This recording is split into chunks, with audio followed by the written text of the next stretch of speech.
Hello नमस्कार सगळ्यांचं नवीन एका व्हिडिओमध्ये मी राजश्री अगदी मनापासून स्वागत करते। आजचा व्हिडिओ खूप रिक्वेस्टेड असा व्हिडिओ आहे। जेव्हा मी लाईव्ह करायचे मध्यंतरी ना मी 1 महिन्याच्या पाठीमागं जवळजवळ खूप वेळा म्हणजे रोजचं डेली लाईव्ह असायचं, तर तेव्हा सतत कमेंट असायची की ताई तुम्ही हिरव्या हरभऱ्याच्या पाल्याची भाजी दाखवा। आणि तो कसा ना ही भाजी आहे ती सीझनल आहे, डिसेंबर जानेवारी आणि फेब्रुवारी या 3 महिन्यामध्ये ही भाजी अवेलेबल होते। तर आत्ता आमच्या शेतामध्ये ही भाजी आलेली आहे आणि मला सुद्धा मिळाली आहे छान अशी भाजी। स्वच्छ वगैरे करून मी घेतली आहे भाजी। आता रेसिपी तुमच्याबरोबर शेअर करायची आहे। मी कशी भाजी बनवणार आहे हा व्हिडिओ आजचा आहे। अजून एक गोष्ट सांगते की भाजी करत असताना ना आपण नेहमी पालेभाजी करत असताना लोखंडी कढईचा वापर करायचा, जेणेकरून जे लोहतत्व आहे लोखंडाचं म्हणजे लोखंडी कढईचं तर ते आपल्या भाजीमध्ये मिसळून भाजी अजून चांगली हेल्दी आपण बनवू शकतो। तर हा व्हिडिओ संपूर्ण शेवटपर्यंत तुम्ही पहा। जर तुम्हाला व्हिडिओ आवडला तर नक्की एक लाईक करा आणि कमेंट करायला विसरू नका। त्याचबरोबर व्हिडिओ जास्तीत जास्त शेअरसुद्धा करू शकता तुम्ही व्हिडिओ आवडला तर। पालेभाजी ही जी आहे ना हरभऱ्याच्या पाल्याची भाजी, तर ही वेगवेगळ्या पद्धतीनं केली जाते। मी कशा पद्धतीनं करते तर ही माझी रेसिपी आहे। ही तुम्ही नक्की जर आवडली तर तुम्ही सुद्धा तुमच्या घरामध्ये जर भाजी अवेलेबल झाली तर तुम्ही ट्राय करू शकता। ह्या सीझनमध्ये बघा अजून म्हणजे फेब्रुवारी एंडपर्यंत सुद्धा ही भाजी मिळू शकते। बाजारामध्ये भाजी उपलब्ध असते, थोडंसं शोधाशोध करावी लागते, भाजी मिळून जाते। आणि भाजी निवडताना वगैरे काय काय करायला लागते काय, आता ही भाजी मी निवडून ठेवली आहे तरी पण मी सांगते तुम्हाला। भाजी कशी अशी ही ना अशी उपसून काढत नाहीत किंवा कट करून काढत नाहीत, तर ही भाजी अशी खुडून काढली जाते। म्हणजे ना आता गावाकडं तर ना बायका लावून वगैरे ही भाजी खुडून काढली जाते, म्हणजे अगदी एक एक शेंडा शेंडा अशी खुडून काढली जाते। आणि हे करत असताना त्यामध्ये आता जेव्हा आपण ही भाजी काढतो तर त्यावेळी त्यामध्ये माती आणि ह्या भाजीमध्ये जास्त किडीचा प्रादुर्भाव असतो। ज्या आळ्या असतात हिरव्या, तर ह्या हिरव्या आळ्या ह्या भाजीमध्ये जास्त असतात। आता मी सुद्धा भाजी निवडून ठेवली आहे त्यामुळं यामध्ये आळी नाही आहे। अगदी एक एक पान मी निवडून झाडून भाजी घेतली। ही भाजी जेवढी आपण झाडतो ना तेवढी यामधनं कीड बाहेर पडू शकते, तर जास्त 3-4 वेळा मी झाडून भाजी घेतली। त्यामधनं माती ते आळ्या तर हे सगळं काढून घेतलंय आणि आता ही भाजी मी धुणार सुद्धा आहे। आत्ता मी दाखवते तुम्हाला एक, तर हे बघा अशा पद्धतीची ही भाजी आहे, एकदम छान कोळी लुसलुशीत आणि अगदी हिरवीगार। तर आता ही भाजी बनवायची आहे। मी 3-4 वेळा म्हणजे अगदी 4-5 वेळा म्हटलं तरी काय हरकत नाही। मी ही चांगली निवडून घेतली आहे। एक कांदा घेतला आहे असं मध्यम आकाराचा आणि ह्या 5 ते 6 लसूण पाकळ्या घेतलेल्या आहेत। तत्पूर्वी भाजी मी हे स्वच्छ धुवून घेणार आहे। आता ही निवडली आहे, नाही धुतली तरी पण चालते, तरी सुद्धा आपल्याला शंका नको म्हणून ही भाजी धुवून घेतलेली कधी पण चांगली। त्यामुळे आता ही धुवून घेते आणि मग छान बारीक अशी कट करून घेणार मी आणि मग फोडणी टाकायची। भाजी स्वच्छ धुवून मी निथळत ठेवलेली आहे, कट करायची आहे। आणि तत्पूर्वी मी मागच्या वर्षी ना अशी भाजी जास्त प्रमाणात ज्यावेळी मिळते तर तेव्हा ती म्हणजे थोडीशी सावलीमध्ये सुकवायची आणि एकच ऊन द्यायचं, थोडं अगदी 1 तासाभराचं ऊन द्यायचं आणि ती भाजी निवडून वगैरे आपण वर्षभर पण वापरू शकतो। तर माझ्याकडं आहे ती भाजी, दाखवते तुम्हाला। हे बघा आता हे मी प्लास्टिकच्या पिशवीमध्ये ना अशी स्टोअर करून ठेवलेली आहे। आणि ही भाजी कशी आपल्याला पातळ भाजी बनवायला येते, म्हणजे ह्यामध्ये शेंगदाण्याचं कूट वगैरे टाकून। तर ही बघा ही अशी भाजी आहे माझ्याकडे ही, म्हणजे वर्षभर पण आपण ही भाजी वाळवून सुकवून त्यामधले जे काड्या काट्या वगैरे असतात ना तर ते सगळं काढून आपण ही भाजीसुद्धा अशा पद्धतीनं स्टोअर करून ठेवू शकतो। तर ह्या भाजीची रेसिपीसुद्धा जर तुम्ही कमेंट केलीत तर मी ही रेसिपीसुद्धा तुम्हाला करून दाखवेन। तर चला म्हटलं आता ती भाजी मी निथळत ठेवली, आता कट करायची आहे। तोपर्यंत म्हटलं ही आपल्याकडे आहे स्टोअर केलेली भाजी, तर ही पण दाखवावी। तर हे बघा भाजी चांगली मी धुवून वगैरे घेतलेली आहे आणि आता ही चिरून घेते। थोडंसं चिरून घ्यायची म्हणजे व्यवस्थित छान शिजायला पण मदत होते, कारण ही भाजी शिजायला थोडासा वेळ लागतो, त्यामुळे मी थोडी चिरून घेते भाजी। खूप जास्त बारीक चिरायची काही गरज नाही, पण तरीसुद्धा थोडीशी चिरून घ्यायची। भाजी चांगली बारीक चिरून घेतली। इथं एक मिरची घेतली, कांदा चिरून घेणार आहे। हा लसूण पण चांगला ठेचून घेतला आहे आणि यामध्ये मुगाची डाळ थोडी जास्त भिजवली आहे, थोडी जास्त मुगाची डाळ घालणार आहे मी। कढई मी गॅसवरती गरम व्हायला ठेवले, लोखंडी कढई. आता हा कांदा कापून घेते. ही भाजी जास्त करून खेडेगावामध्ये आपल्याला म्हणजे पाहायला मिळते. जास्त जे ग्रामीण भागामध्ये राहणारे लोक आहेत त्या लोकांना ना या भाजीचा आस्वाद खूप जास्त घ्यायला मिळतो. शहरी भागामध्ये खूप क्वचित कुठंतरी पाहायला मिळते. बाजारामध्ये आपण जर शोधलं तर ही भाजी मिळून जाते. कुठंतरी एखाद्या कोपऱ्यामध्ये एखादी म्हणजे भाजीवाली ही भाजी विकायला आणणारी असते. आपण शोधलं तर, आपल्याला जर हवी असेल आपण शोधायचं, शोधलं तर मिळून जातं. आणि तुम्ही जर खेडेगावात नसाल तर ही भाजी तुम्हाला आरामात म्हणजे खायला मिळत असणार आहे. तर हे बघा, एक कांदा मी चिरून घेतला आहे. आता ही मिरचीसुद्धा थोडीशी अशी लांबट चिरून घेते, जेणेकरून ना दिसली पण पाहिजे आपल्याला भाजी. चला, हे चिरून झालं आहे. आता फोडणीची तयारी झाली. कढईमध्ये तेल टाकून घेते आणि इकडं बघा मी आता सेटिंग कसं केलं आहे. कारण शूटिंग करत असताना ना ही सेटिंग खूप गरजेची असते. म्हणजे टाकताना सुद्धा हे व्यवस्थित सगळं. सकाळचा माझा स्वयंपाक आवरल्यानंतर, किचन ओटा एकदम क्लीन झाल्यानंतर ही रेसिपी शूट करायची चालली आहे माझी. तेल गरम झालं की कांदा आणि आपलं लसूण मिरची, तर ह्याची फोडणी बसणार आहे मस्त अशी. आणि त्यानंतर डाळ जाणार त्यामध्ये. आता गॅस मी मोठा करते. तुम्हाला माझा आवाज व्यवस्थित ऐकू येतो आहे का हे कमेंट करून सांगा. कारण आजूबाजूला भरपूर असं बांधकाम चालू आहे, त्यामुळं खूप जास्त आवाज येतो आहे. आणि मी माईकचा वापर केलेला नाही ह्या व्हिडिओमध्ये. अजून एक गोष्ट दाखवायची राहिली ते म्हणजे हिंग टाकायचं आहे.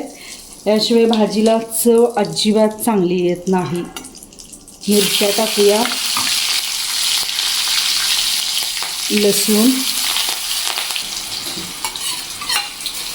लसूण थोडासा जास्त घेतला आहे मी, कारण भाजीसुद्धा छान चविष्ट होते. लसणाचा सुवास खूप छान येतो भाजीमध्ये. कांदा टाकायचा,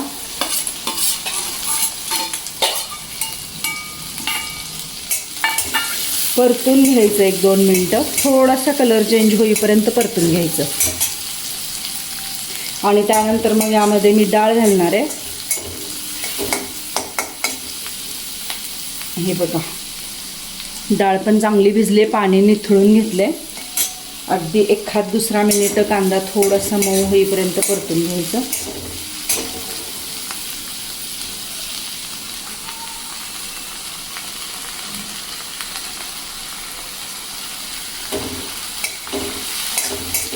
डाळ पण चांगली मऊ भिजली, त्यामुळे भिजलेली डाळ ना शिजण्यासाठी लगेच मदत होते. डाळ भिजलेली आहे चांगली. ज्या बऱ्याच व्हिडिओच्या खाली कमेंट बॉक्समध्ये पूजाताई आणि संदीप दादा यांची कमेंट असायची की ताई तुम्ही ह्या भाजीची रेसिपी कधी दाखवताय. तर हे बघा, पूजाताई भाजीची रेसिपी तुमच्यासाठी खास. संदीप दादा, तुमच्या आईंना बघायची होती ना भाजीची रेसिपी, तर ही भाजीची रेसिपी नक्की तुमच्या आईंना दाखवा. आणि त्यांच्या प्रतिक्रिया तुम्ही कमेंट बॉक्समध्ये नोंदवू शकता. आणि तुमच्या कमेंटला मान देऊन ही भाजी मी छान पद्धतीनं प्रेझेंट करण्याचा प्रयत्न केलेला आहे. कसा वाटला आहे व्हिडिओ हे नक्की सांगा. तर हे बघा, आता ना हे थोडंसं खालीवर परतून घेतले. यामध्ये पाणी घालायचं. अर्धी वाटी जवळजवळ पाणी घातलं मी. आणि पालेभाजीमध्ये मीठ टाकताना थोडंसं जपून टाकायचं, कारण भाजी शिजून थोडी कमी होते. आता यामध्ये काही काही जण शेंगदाण्याचं कूटसुद्धा टाकत असतील, पण मी इथं डाळ कांदा भरपूर वापरला आहे, त्यामुळे शेंगदाण्याचं कूट वापरायची काहीच गरज नाही आहे. हे बघा, आता भाजीमध्ये मीठ टाकायचं आहे. थोडंसं जपून म्हटलं ना मी, तर हे एवढं ठीक आहे. आणि आजचा मेनू मी काय केलं आहे ते पण दाखवते तुम्हाला. ज्वारीची भाकरी केली आहे, कारण भाजीबरोबर ज्वारीची भाकरी किंवा बाजरीची भाकरी असेल तर भाजी खाण्यामध्ये जी काही मजा असते ना, तर ती वेगळी असते.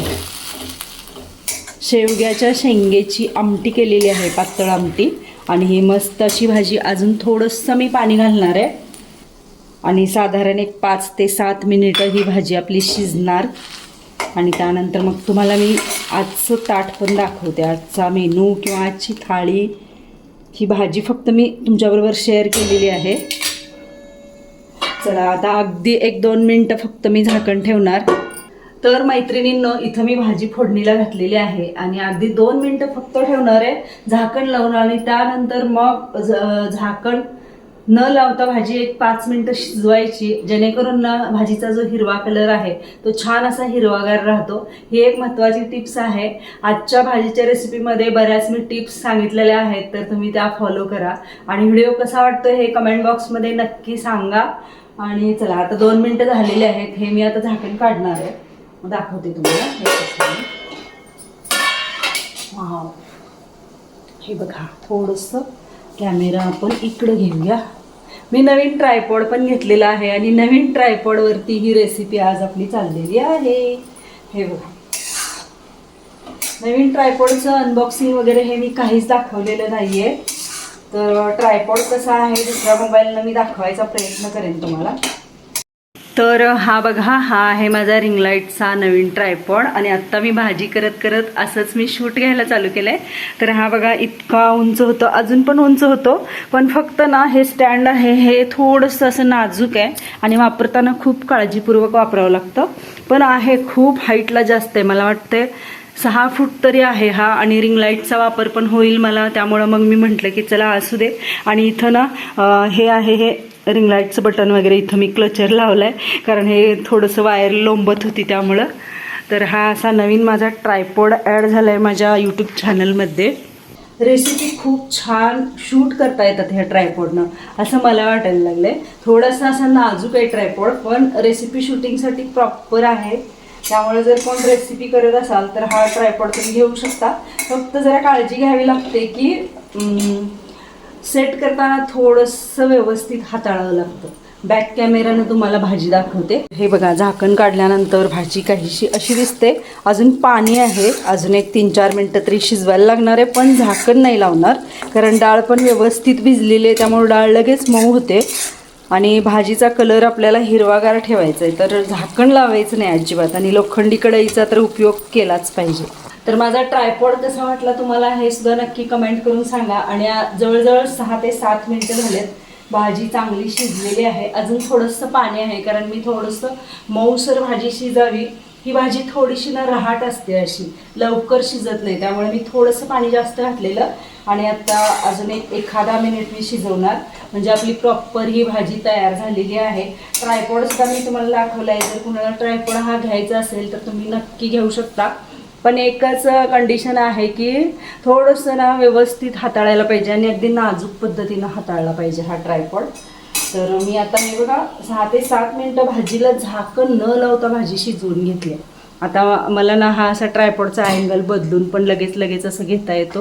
भारी आहे, मला आवडला ट्रायपॉड. फक्त नाजूक आहे थोडासा, त्यामुळं मग जर असं वाटतंय की मोबाईल पडेल की काय, कारण हे जे स्टँड आहे ना, म्हणजे मोबाईल लावायचं जे स्टँड आहे ते थोडंसं असं हलतंय, असं शेक होते, म्हणजे अँगल वाईज ते शेक करता येतं आपल्याला. त्यामुळं हा असा ट्रायपॉड आहे. जर यूट्यूबर असाल तुम्ही आणि तुम्ही जर नवीन ट्रायपॉड खरेदी करायचा विचार करत असाल, रेसिपी चॅनलसाठी बेस्ट ट्रायपॉड आहे. अगदी 600 रुपये, 599मध्ये मी घेतला आहे. म्हणजे चला रेसिपी शेअर करता करता तुम्हाला हे पण सांगावं की माझ्या यूट्यूबच्या जर्नीमध्ये ही एक छान नवीन गोष्ट जी की मला रोज युजफुल आहे अशी ॲड झालेली आहे. आता भाजी शिजली आहे, तुम्हाला बॅक कॅमेऱ्यानं दाखवते. ही बघा, मस्त हिरवीगार आणि छान अशी ना ओल्या हरभऱ्याच्या पानांची भाजी. हे बघा किती सुरेख झाले बघा, मस्त. आणि कलर नाही चेंज झालेला. जर ही ना आपण झाकून शिजवली तर ही हिरवी पानं अगदी ना पिवळी पडतात आणि भाजीचा कलर एकदम चेंज होतो आणि मग ती खावीशी पण वाटत नाही. हिरवीगार भाजी असेल ना तर ती खूप आपल्याला खावीशी वाटते. हे बघा, हे आजचं मस्त असं जेवण. ही मस्त हिरव्या हरभऱ्याच्या पाल्याची भाजी, दही, शेवग्याच्या शेंगेची आमटी, कांदा, काकडी आणि मस्त अशी भाकरी. गावरान मेनू. चला या सगळेजण जेवायला. तर हा व्हिडिओ कसा वाटला सगळ्यांना हे कमेंट करून सांगा. नवीन असाल चॅनलवर तर लाईक, शेअर आणि सबस्क्राईब करा व्हिडिओ आवडला तर. आणि भेटूया एका नवीन आणि छानशा व्हिडिओसोबत. तोपर्यंत सगळ्यांना हा व्हिडिओ शेवटपर्यंत पाहिला त्याबद्दल अगदी मनापासून धन्यवाद. भेटूया एका नवीन आणि छानशा व्हिडिओमध्ये. आता मी वेगवेगळे विषय ॲड करत आहे माझ्या व्हिडिओच्या माध्यमातून, तर तुम्हाला कसे वाटत आहेत हे नक्की सांगा. रिसेंटली मी एक माझ्या भिशीचा व्हिडिओ तुमच्याबरोबर शेअर केला आहे. बऱ्याच म्हणजे कमेंट्स पण आलेल्या आहेत आणि त्या व्हिडिओला व्ह्यूज पण छान येत आहेत. तर त्याबद्दल सगळ्यांच्या अगदी मनापासून धन्यवाद.